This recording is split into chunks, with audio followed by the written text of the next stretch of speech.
Some people don't cry in public. They just get very, very still, like a lamp left on in an empty house, burning for no one. That's how she looked, the woman in the corner booth. Coat still buttoned. Coffee gone cold an hour ago. A single fork resting on a napkin she'd folded and unfolded so many times the paper had gone soft as cloth. Every other table in that diner had two people, three, a family, a laugh. She had a chair across from her that nobody had touched all night. I want to tell you I walked over because I'm a good man. I'm not, particularly. I walked over because I'd been keeping a little book my whole life. Every kindness I owed, everyone I'd skipped, and something about that empty chair made a page in me come due. I didn't know her name yet. I didn't know what she was waiting for, or who wasn't coming, or the decision she'd already half made and hated herself for. I only knew this. Nobody should have to be the only one sitting alone. What happened after I asked to share her table changed the way I count things: kindness, loss, the worth of a single hour given to a stranger. Stay with me. Because by the end of this, one of us is going to give the other something we can never take back. The rain started somewhere around the coffee refill I didn't ask for, and I remember thinking that was the whole trouble with Delph's diner. Ruthie poured whether you wanted it or not, and the roof leaked over booth 4, and both of those things were kindnesses if you looked at them right and nuisances if you didn't. I was looking at things wrong that night. I'll own that up front. I'd come in off the highway with mud to my knees in a truck that was making a sound I didn't have the money to diagnose. 41 years old, and I still counted my life in the language my daddy taught me, which was debts. Not the bank kind, though God knows I had those too. I mean the other kind, the pocket notebook kind. I kept a little spiral thing in my breast pocket, the wire bent soft from handling, and in it I wrote down what I owed and what was owed to me. Not money, turns, favors. The time Cal Hobbs pulled my heifer out of the wash and I hadn't paid it back yet, that was in there. The $40 I'd loaned a stranger at a gas station in '09 and never expected to see, that was in there too, in the column I never showed anybody, the one where the debts ran the other direction, and I'd long since stopped waiting to collect. My wife used to say it was a sad way to live, keeping accounts on your own soul. She said it soft, though, the way she said most things she meant. She'd been gone 2 years that October. So I came in wet and I came in tired and I sat at the counter, not the booths, because the counter is where a man sits when he doesn't want to be asked how he's doing. Ruthie poured. The pie case turned its slow, tired turn under the fluorescent light, 3 sad slices of lemon meringue going the color of old teeth. The place smelled like burnt coffee and floor cleaner and somebody's onions from the grill, and under all of it, faint, the wet dog smell of my own coat. That's when I saw her. Corner booth, far side, back to the window, which is a strange way to sit if you're waiting for somebody. You'd think you'd want to watch the door. She wasn't watching the door. She was watching her own hands, and her hands were folding a napkin. I want to be careful here, because it's easy to look back and dress a moment up in meaning it didn't have yet. At the time I didn't think, there is a woman in pain. At the time I thought, she's been here longer than her coffee's been warm, and I thought it the way you'd notice a fence post leaning, a thing slightly off true. She had a good coat, wool, the kind that costs, but she had it buttoned all the way up like she couldn't get warm or couldn't stand to feel undressed in front of the room. Dark hair going gray at the temple, pulled back but coming loose. A face that had been pretty and was now something better than pretty and worse to look at, the face of a person holding very still so they don't come apart. There was a second cup across from her, empty, clean. Ruthie's a soul who will top off a full mug, so that clean cup meant nobody had ever sat there. It had been set out and left. I did the thing I do. I took out the notebook, not to write, just to hold it, thumb the wire the way some men worry a coin. And I found myself doing the arithmetic I always do without meaning to, the running tally, and I got to a number I didn't like. Here's the number. In 2 years I had let 100, and I'd have to check the book to be exact, but call it over 100 people asked me how I was doing, and I had lied to every single one. Fine, getting by, can't complain. 100 small counterfeit coins passed across 100 counters, and not once in those 2 years had I sat down across from anybody and let them not be fine at me. I'd taken all that kindness and paid none of it forward. My ledger, the real one, the one under the ribs, was so far in the red I'd stopped opening it. The woman in the corner unfolded her napkin, folded it again. I put the book away. Now I'm not going to pretend I sailed over there like a hero in a picture. My legs took some convincing. There's a particular cowardice that dresses itself as manners, don't intrude, mind your business. She'd say something if she wanted company, and I wore that cowardice most of my life like it was a virtue. I sat at that counter a good 10 minutes arguing myself out of it. Ruthie caught me looking and gave me a face, one eyebrow up, that said well. Ruthie's known me since I was a boy stealing sugar cubes out of that same dispenser. She didn't say anything. She just refilled the woman's cold coffee, gentle, and took the old cup away, and when she came back past me she said, "Lo, been here since 4. It was near 9. She order pie. Didn't eat it. Ruthie wiped the counter that didn't need wiping, set a second cup out herself, told me somebody was coming. Somebody come. Ruthie looked at me, and there's a whole lifetime in the way an old waitress can look at you. You gonna nurse that coffee till close, or you gonna do something useful with yourself for once? I have been asked more elegant questions, and answered them worse. I stood up. The stool squeaked.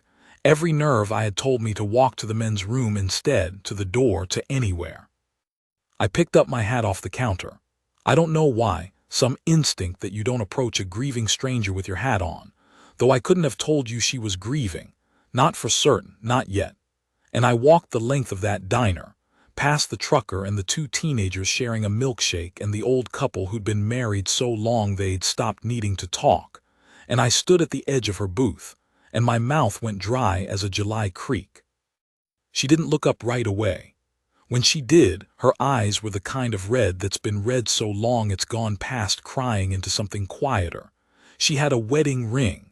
She was turning it with her thumb, round and round, the way I turned the wire on my notebook. "Ma'am," I said, my voice came out like gravel. "I'm sorry to bother you." "You're not bothering me." Automatic, polite. The voice of a woman who's spent her whole life reassuring the people bothering her. "Every other table's full," I said, which was a lie. There were 2 open besides hers, and I think she knew it was a lie, and I think that's the thing that made her not send me away. Because a true excuse would have let her off the hook. A kind lie is a door left ajar. "I've had a long drive and a bad truck, and I hate to eat pie standing up. Would you mind terribly if I took this chair?" I nodded at the second seat, the clean cup, the place she'd set for someone. Something moved across her face.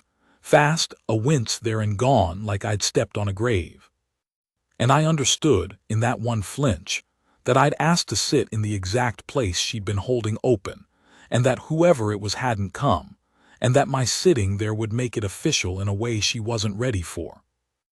I almost took it back. I almost said, "Never mind, ma'am, you sit," and fled. But she said, "Sit down," and then quieter like it cost her, "Please." So I sat. Up close she was older than I'd guessed and younger than she carried herself. 50s maybe. There was flour, or the ghost of it, worked permanent into the creases of her knuckles, a baker's hands or a farm woman's, hands that had done a lot of the same motion 10,000 times. Her coat, buttoned to the throat, had a pin on the collar, small, gold, shaped like a wheat sheaf. She smelled faintly of cold air and vanilla, and something medicinal underneath that I didn't have a name for then and wish I still didn't. Ruthie appeared like she'd been summoned. "Pie for the gentleman." "Lemon," I said, "and whatever the lady's having on me." The woman started to protest. I held up a hand. "I keep accounts," I said, "and I don't know why I told a stranger that, except that I was nervous and it was true. Right now mine are a mess. You'd be doing me a favor letting me put something in the right column." She looked at me a long moment. "That's a strange thing to say." "I'm a strange man. Ask anybody in this county."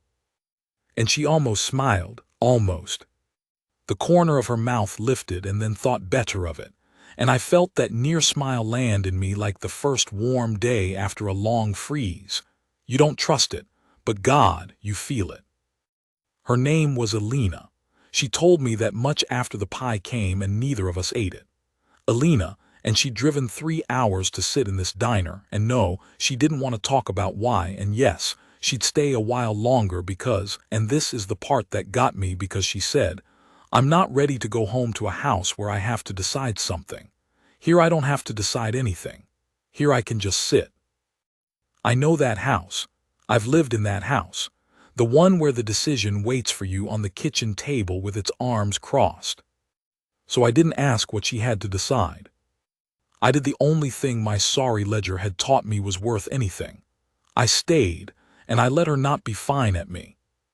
We talked about nothing for a while, the safe nothings, the weather doing its violence on the window, my truck and its mystery sound. She knew engines, it turned out, said it was probably a wheel bearing and not the transmission, and the relief of that, a stranger telling you the cheaper thing is probably true, made me laugh, and my laugh surprised us both.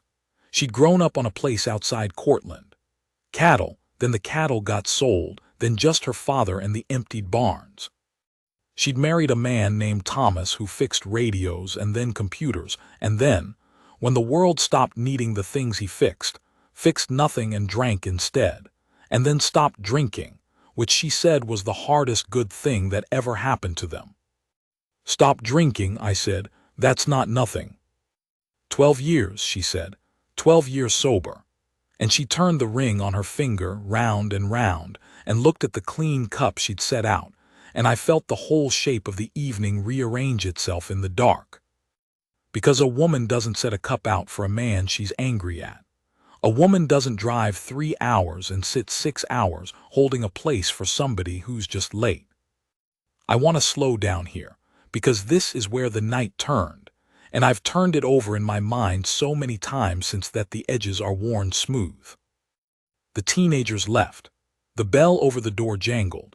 The old couple left, the man holding the door, the woman patting his arm. The trucker paid and tipped in coins and was gone into the rain. And it got to be just us and Ruthie and the hum of the pie case, and the fluorescent light buzzing like a fly against glass. And Alina said, without me asking, in the flat voice people use for the things that are too big for feeling voices, "He's in the hospital in Du Bengali, in Tainus Ango, my husband." She stopped, started again. "They called it in April, his liver. The drinking he stopped 12 years ago." She laughed, and it was the worst laugh I ever heard, no humor in it, just the sound a person makes when the unfairness is too complete for tears. "He did everything right, 12 years, and the thing he quit killed him anyway, just slow, just waiting." "Alina, there's a decision," she said. "That's what's on my kitchen table, that's why I can't go home." Her thumb went round the ring, round and round. "They want to know if we keep going. The machines. There's a paper. He signed one years ago when he was strong and it was all theoretical and it says one thing. And now he's not the man who signed it, he's frightened. He's a frightened old man who grabs my hand. And he doesn't say what he wants because he can't say anything anymore, and the doctors look at me. They look at me. Like I'm supposed to know. Like a wife is supposed to know how to end her own husband. And there it was, the heavy thing. The morally impossible thing sitting in the middle of the table between 2 slices of pie neither of us would ever eat. I didn't say anything for a while. That was the smartest thing I did all night, maybe all year. I didn't reach for a comfort. I didn't tell her it'd be all right, because it wouldn't. I didn't tell her he was in a better place, or that God had a plan, or any of the counterfeit coins I'd been passed 100 times over my own loss, and hated every one of. I just took out my notebook, and this time I opened it, and I turned it around and set it on the table facing her, open to the back pages, the column I never showed anybody, and I said, You see all these. She looked down the page in my bad handwriting, dates and names and small unpayable things. Cal H. the heifer. Oh, Marty sat with me at the funeral 3 HRS. Oh, the nurse in room 214 who, and that one just trailed off into nothing, the pen having given up. My wife, I said, and my voice did a thing I wasn't proud of and didn't fight. 2 years ago, and there was a paper, Alina, and they looked at me. And I made the decision you're scared of. I made it and I signed it, and I have not had one full night's sleep since, and I would make it again, because it was the last true kindness left to give her, and it was mine to give, and I gave it. She was very still. I'm not telling you what to do, I said. God, I'd never. I'm the last man alive who'd tell you. I'm just telling you you're not the only one who ever sat alone at a table with that decision. That's all. You're not the only one. Outside, the rain kept on. The pie case turned. Ruthie, 20 feet away, was very carefully not listening in the way that means she was listening to every word and would carry them gently and tell no one. Alina reached out and touched the notebook, not to read it. Just touched it, flat of her hand on the page, like you'd lay a hand on a horse to let it know you're there. What was her name? She asked. Your wife. Nobody had asked me that in a long time. People ask, how are you? They don't ask her name. They think the name is the wound. They've got it backwards. The name is the only bandage there is. I told her. And Alina said it back to me, once, soft, the way you'd say a prayer you half remembered. And I swear to you the light in that ugly diner changed, or something in me did. And for the first time in 2 years, I did not feel like a lamp left burning in an empty house. But I'm getting ahead of the story, because we hadn't decided anything yet, either of us. She still had her 3-hour drive and her kitchen table and her frightened old man grabbing her hand in a hospital in Durango. And I still had my bad truck and my red Ledger, and the sound of a wheel bearing I couldn't afford.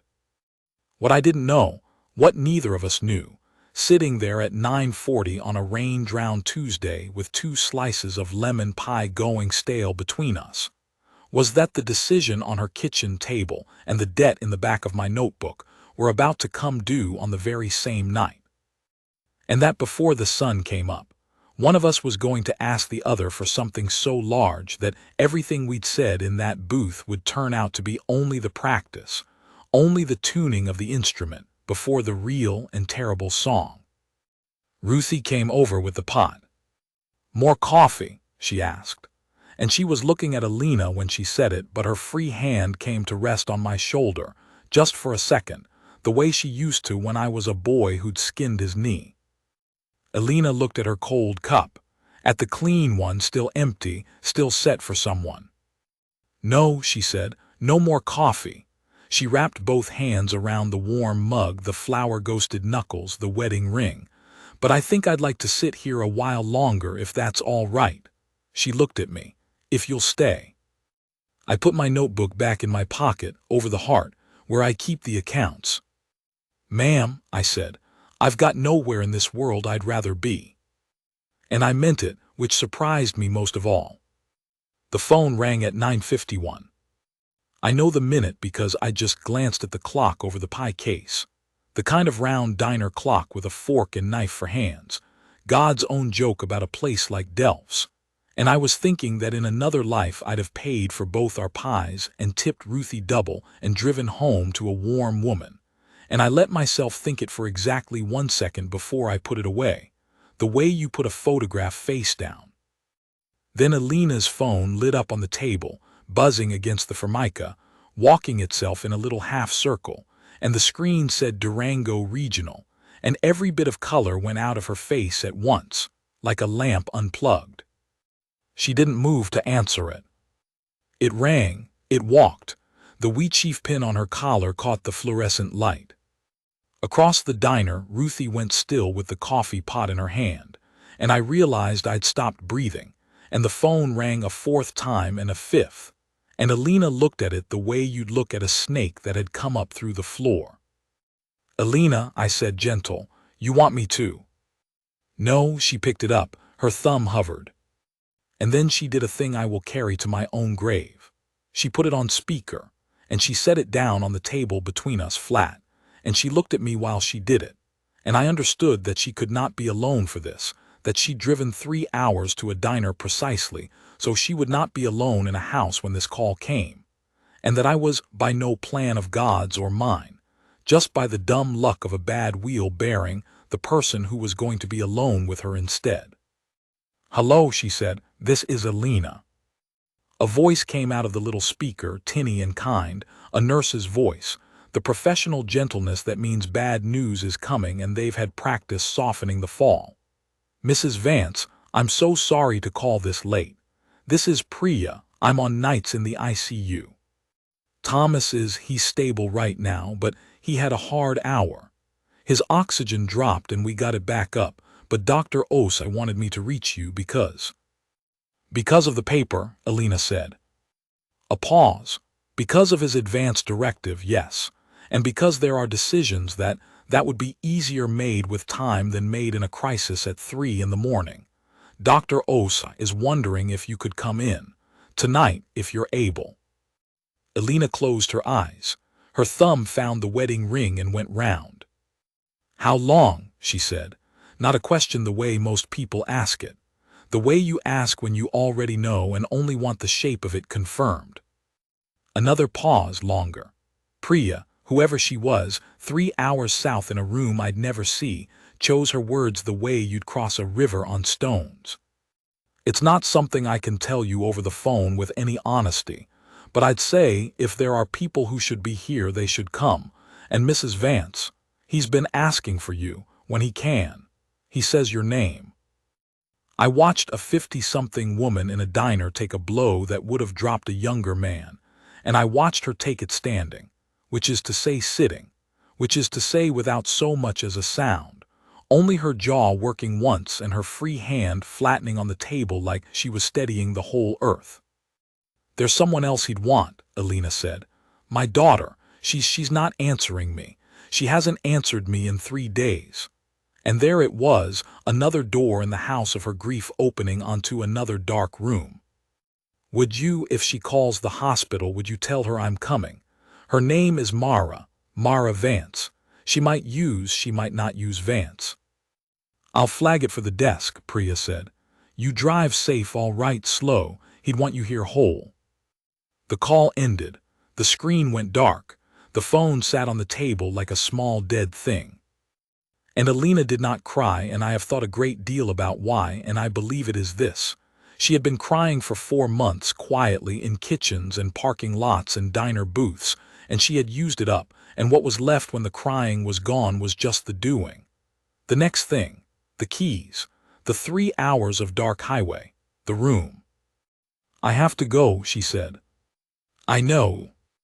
I have to drive 3 hours in the rain, and I have to walk into that room, and I have to decide something no one should have to decide, and I have to do it alone because my daughter—" Her voice cracked, finally, not on the husband but on the daughter, which told me everything about which wound was fresher. 3 days. 3 days she won't pick up. Her own father. I didn't know Mara. I would come to know a great deal about her before that night was through, more than I ever meant to. But right then she was only a name and a silence, and I did the arithmetic I always do, and I got a number, and the number was this. A woman is about to drive 3 hours alone into the worst night of her life, and you have nowhere to be, and your truck runs, wheel bearing or no. You have to understand what I'd told myself for 2 years, that I was done, that I'd spent everything I had on the last decision, the one in my own notebook, and there was nothing left in me to give another soul, and that the kindest thing I could do for the world was stay out of its way and keep my accounts and lie fine to strangers and go home to my empty house and my leaning fence posts. I'd built a whole theology out of my own exhaustion. I'd made a virtue of the empty room. And here was a woman who needed exactly the one thing I'd sworn I had none of left. "I'll follow you down," I said. She looked up. "What?" "Your truck. Well, you've got a car, I've got a truck. I'll follow you." 3 hours of rain and a highway and you're going to be crying and driving, and that's how good people die on bad roads. And then there'd be 2 funerals instead of 1. And Alina. My voice did the thing again and I let it. I have watched what happens to the ones who don't get there in time. I've got it written down. I won't watch it again if I can help it. You don't even know me. I know you set a cup out for somebody, I said. That's enough. She looked at the clean cup, the empty one, and I saw her understand finally that she'd set it out that afternoon not for Thomas, who couldn't come, and not for Mara, who wouldn't, but for no one, for the idea of not being alone, for exactly this, a stranger who'd sit in it. Life is stranger than any story I'd tell. She'd made a place at her table for a person who didn't exist yet, and then a wet, sad, account-keeping fool had walked the length of the diner and asked to sit in it. Okay, she whispered. Okay, follow me. Ruthie wouldn't take money for the pie. She pressed a paper bag into my hands at the door, 2 egg sandwiches, a thermos of coffee that was hers, I could tell, from the good pot in the back she didn't share, and she took my face in both her old hands, the way she hadn't since I was 9, and she said, "You go on and do the useful thing, and you come back and tell me how it landed." And to Alina she said nothing at all, only held the door, only touched her shoulder as she passed, the whole grammar of that town in one square-knuckled hand. The rain had softened to a mean drizzle.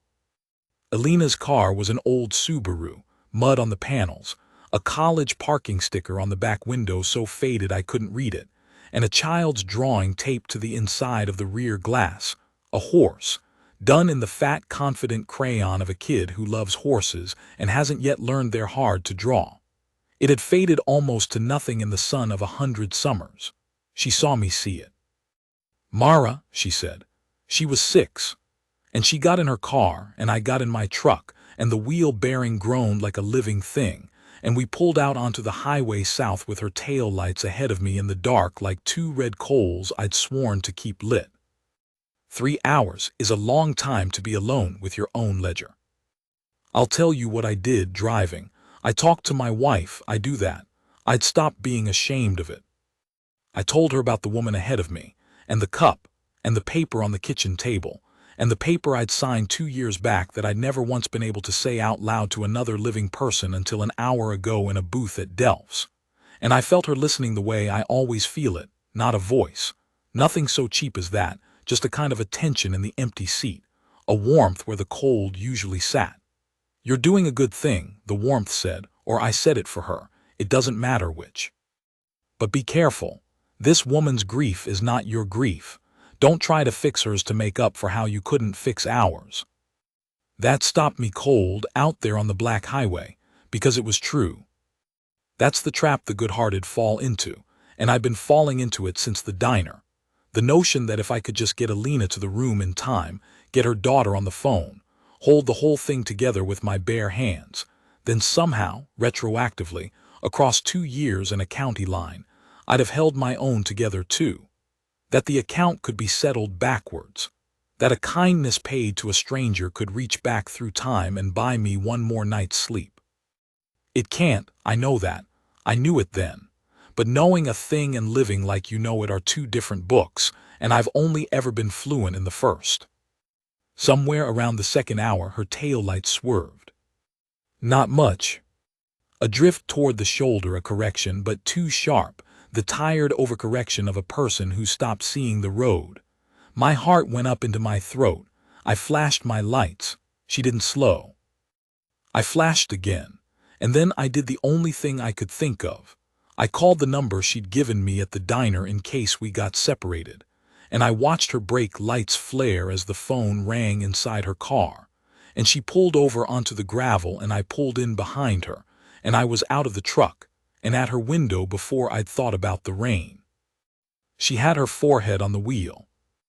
"I can't see," she said when she rolled the window down. "I can't, the rain and I keep seeing him.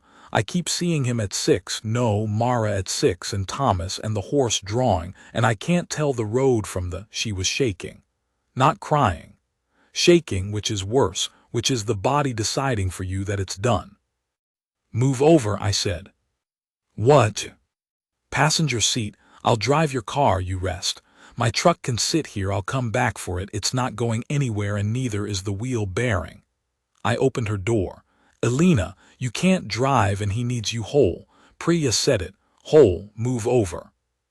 And she did. That was the moment I understood how far past herself she'd gone. Elena Vance, who knew engines, who'd have never in her right life let a stranger drive her car in the dark, unbuckled and climbed over the gearshift into the passenger seat like a child, and pulled her good wool coat around her. And I got in still wet and adjusted a seat that smelled of vanilla and cold, and that medicinal undernote I now knew was the smell of a house where someone is very sick, and I drove. She slept, or not slept, went under, the way the exhausted do, her head against the rain-streaked glass, the fat crayon horse floating in the dark behind her. And I drove her father's, her husband's. I drove her family through the last hour of that rain with both hands on a stranger's wheel, and I have never in my life felt the weight of a thing so precious, and so not mine to hold. Her phone buzzed in the cup holder. I looked. I shouldn't have, but the screen said Mara, and I looked, and my whole chest seized, because here it was, the daughter, the 3-day silence broken, and Elena was gone. And if I let it ring, it would go to voicemail, and God knew when the girl would try again. I've replayed the next 10 seconds more than any 10 seconds of my life. I could wake Elena. That was the right thing, surely. It was her daughter, her call, her family, and I was a man she'd met at a counter 3 hours ago. Every rule of decency said wake her, hand her the phone, mind your business. But I'd sat with grief long enough to know something the rule book doesn't, that a mother woken from the first sleep she'd had in days, sobbing, disoriented, would frighten a girl who was already frightened enough to go silent for 3 days, that there are calls a stranger can hold steady that a mother can't, that sometimes the kindest hand is the one with no history in the wound. And under all of that, God forgive me, was the smaller truth, that I wanted to, that the account keeper in me saw a debt about to go unpaid and could not let it, that I'd failed to reach my own family in time, and here was another family I could still reach, and my hand was already moving. I answered it. Hello, a young woman's voice, wary, ready to hang up. Mom, who is this? Where's my mom? My name's, and I told her my name, the same one I'd given her mother in the booth, and I kept my voice as level as the rain would let me. I'm a friend. Your mother's asleep in the passenger seat. She was too tired to drive safe, so I'm driving her down to Durango, to your father. We're about an hour out. Silence, a terrible silence, the kind with breathing in it. Is he? The wariness cracked straight down the middle. Is my dad? He's alive, I said. He's asking for your mother, and I'd bet my truck he's asking for you too, in whatever way he's got left to ask. I let that sit. Then, because I'd learned it the hard way and it was the only wisdom I had to give, Mara. I don't know why it's been 3 days. It's none of my business and I won't ask. But I've been the one who didn't make it to the room in time. I keep a book of the things I owe, and that's the one debt in it that can never, ever be paid, because the person you owe it to is gone. Whatever's keeping you away, I promise you it is smaller than the room you'll be standing in for the rest of your life if you don't come. I heard her start to cry, not the polite kind, the kind that comes up from the floor of a person. He didn't come to my wedding, she said, and it all spilled out then, the way it does to a stranger on a dark road at midnight, the way it never does to the people we love because they're too close to the wound to say it to. 2 years ago. He relapsed one night in 12 years, and it was my wedding, and he didn't come. He was too ashamed, and I said things. I said I was done. I said don't call me until, and then April, and the diagnosis, and I couldn't call and take it back, because taking it back meant it was really happening, meant he was really, she broke. And now it's too late, and he's dying thinking I hate him, and I never. It's not too late, I said. It's 1 hour, it's 1 hour away. You get in your car, where are you? 2 hours out, the other direction. I've been driving in circles. I've been sitting in a parking lot for a whole day trying to. Then you point that car at Durango and you drive, I said, and you don't stop and you get there and you say all of that to him. Not to me, to him. He's the one who needs the ledger cleared, Mara, not me. Go. Beside me, Alina stirred, surfaced, turned her head from the glass and her eyes found the phone at my ear, and I watched her understand, and I braced for anger, for how dare you, that's my daughter, my call, for the rebuke I'd have deserved. Instead she reached over, and she didn't take the phone. She put her hand around my wrist, the flower-ghosted hand, the wedding ring cold against my skin, and she held it there, steadying me the way she'd steadied the whole earth flat against a diner table, and she mouthed one word. Mara. I nodded. And Alina Vance closed her eyes and let a stranger finish the call to her own daughter, because she trusted, in the deep animal way, the exhausted trust, that I would say the right thing. And I have never in my life been handed a thing more sacred than that woman's trust in the dark, and I have never been more afraid of dropping it. Your mom's awake, I told Mara. You want to talk to her? Yeah, a wet small sound. Yeah, please. I put the phone in Alina's hand. And I drove, both hands back on the wheel, eyes hard on the road, on the 2 lanes of wet black unspooling toward a hospital and a room and a paper and the worst and most necessary hour of 2 women's lives. And I listened to a mother and a daughter find each other again across a phone line at midnight in pieces, in apologies that came out sideways, and I know, baby. I know, just drive, just come. I love you, just come. And I did the thing I'd sworn for 2 years I had nothing left to do. I got them there. Well, I got them close. Because when we came down off the last ridge and saw the lights of Durango Regional spread out in the rain-wet dark, Alina's phone buzzed again. A different number, the hospital's main line, and she answered it. And I heard Priya's voice, and I heard the change in it before I heard the words, that lowering, that gentling, and I understood that the arithmetic had run out of time somewhere on the highway behind us. Alina went very still. The wee chiefpin, the wedding ring, the horse in crayon. How long ago, she said, in that flat confirming voice. And I kept driving, because there was nothing else to do with my hands, and the lights of the hospital came up to meet us, too bright, too many, and somewhere in that building a man named Thomas Vance had made the decision himself in the end, had slipped out under his own quiet sail before anyone had to sign anything.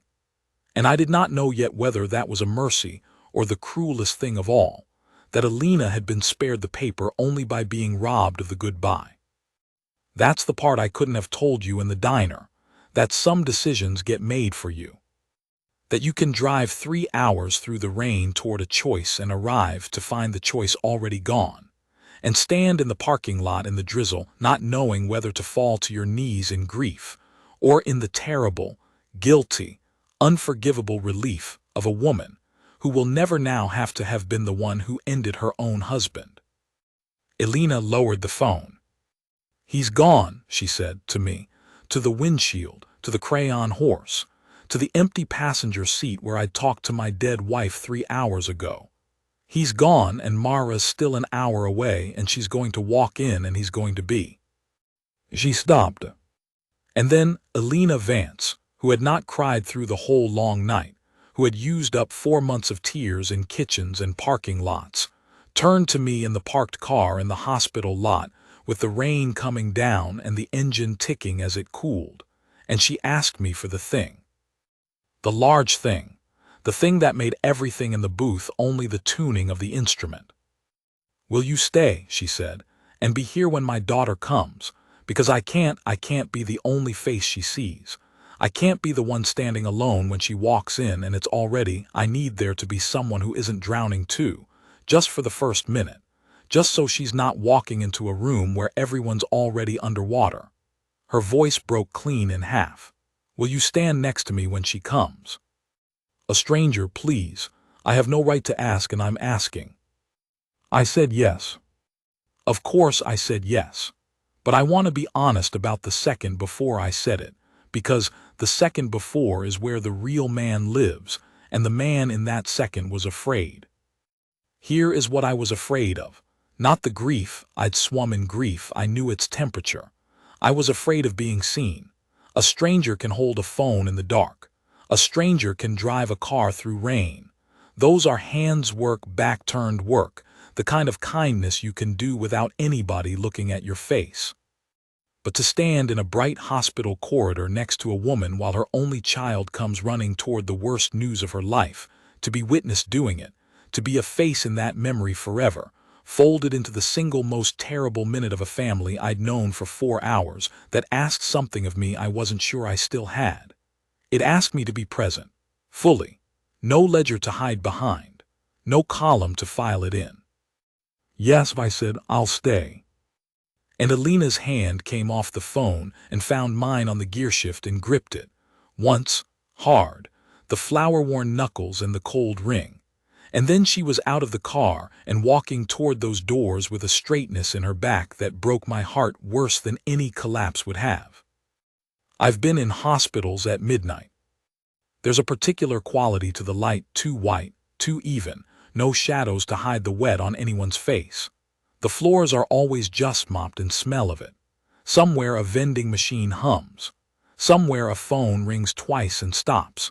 And the people who work the night shift move at a different speed than the day people, slower, gentler, like they know the dark makes everything heavier and they've decided not to add to the weight. Priya met us in the hall.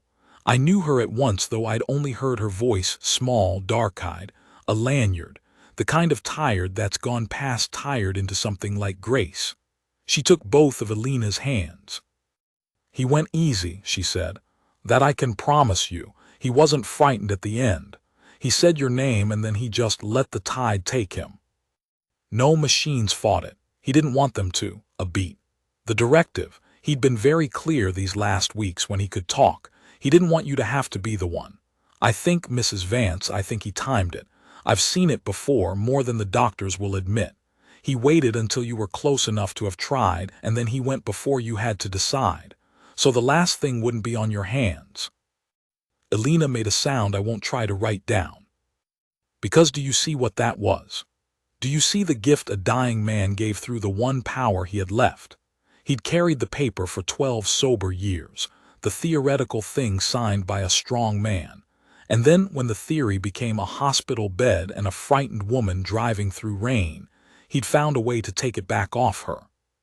Not by fighting, by going. The last true kindness left to give, and it was his to give, and he gave it. I'd said almost those exact words in the booth about my own wife, about the decision I'd made for mine. And here was Thomas Vance doing the reverse, making the decision so that no one would have to make it for him. 2 roads to the same country. And I stood there in that white corridor and I understood, finally, the thing my dead wife had been trying to tell me on the highway, that there is no ledger for this. That love doesn't balance. That some kindnesses are given precisely so they can never be repaid, so the account stays open forever, so you carry the person with you in the shape of a debt you're glad you'll die still owing. I'd spent 2 years trying to close my accounts. Standing there, I finally understood I'd been trying to close the wrong book. Alina went in to see him. Alone, she needed that, and Priya walked her, and I stayed in the corridor with a vending machine and my wet coat and my worn notebook, and I did not open it. I held it. I thumbed the wire, and I waited for the daughter. Myra came at 1:40 in the morning. I heard her before I saw her, the doors, the fast wet slap of running shoes on just mopped floor, and then a young woman skidding around the corner, coat half off one shoulder, hair plastered to her face with rain or tears or both, and she stopped dead when she saw me, because I was the only one there, a stranger, and her whole body asked the question before her mouth could. "Where's my mom?" she said. "Where's my dad? Are they?" And I did the thing I'd said yes to. I didn't drown. I held the 1 square foot of dry ground so she'd have somewhere to land. "Your mom's with your dad," I said, steady, level, the voice I'd used on the phone. "Down that hall, second door, she's okay. She's going to need you, but she's okay." I took a breath. This was the part. "Mara, Your dad passed about an hour ago. Before your mom got here, he went easy, the nurse said. No pain, no machines fighting it. He said your mom's name. I watched it hit her. I watched a 20-something woman who'd spent 3 days driving in circles in a parking lot, unable to make the call, take the news that the call was now impossible forever. She swayed. I didn't reach for her. You don't grab a stranger, even then. But I stepped in close enough that if she went down I'd be there. And I said the only thing I had, the thing I'd told her on the phone, the thing that was the whole of my sorry wisdom. He wasn't waiting on an apology, Mara. Fathers don't keep that ledger. Only we do. My voice went and I let it. He didn't die thinking you hated him.